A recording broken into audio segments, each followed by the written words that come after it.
नज़्म वतन जे घिटियुनि में हथियार ताणियल बेचैन माठार तड़पी लुचे थी चवन था त यूसुफ तूं आज़ाद आहीं।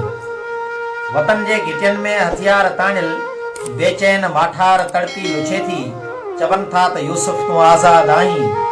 अञा बूट पंहिंजी निड़ी ते पसां थो, अञा ताईं ख्वाबनि मां छिरकी उथां थो।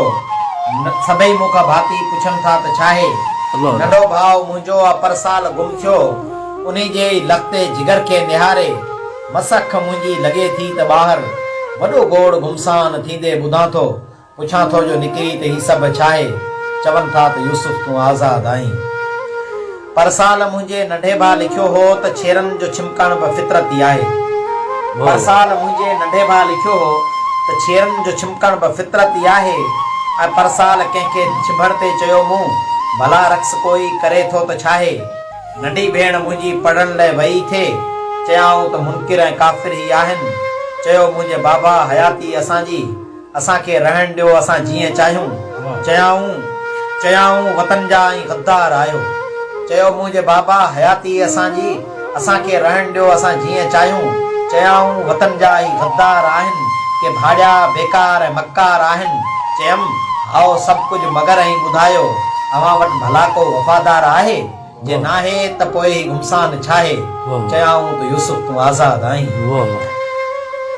पर कल रात मुंहिंजे ई पाड़े में रड़ थी सहकी पुगासी पुछोसूं त छा थियो। कल रात मुंहिंजे ई पाड़े में रड़ थी सहकी पुगासूं पुछोसूं त छा थियो। चयो जवान हिकिड़े कटक अॼु लथल हो, नंढी भेण मुंहिंजी खंभे विया खणी हिन।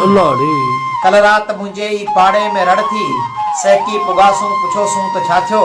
चयो जवान हिकिड़े कटक अॼु लथल हो, नंढी भेण मुंहिंजी खंभे विया खणी हिन। रुगो आहूं दाहूं थियो ॻोठ सारो, अखियुनि में उहा राति मस्ती कटीसीं। नए सिज उथियासीं गॾियासीं पुछोसूं। चयो जवान चयाऊं हू कलमे को हाणे वई थी।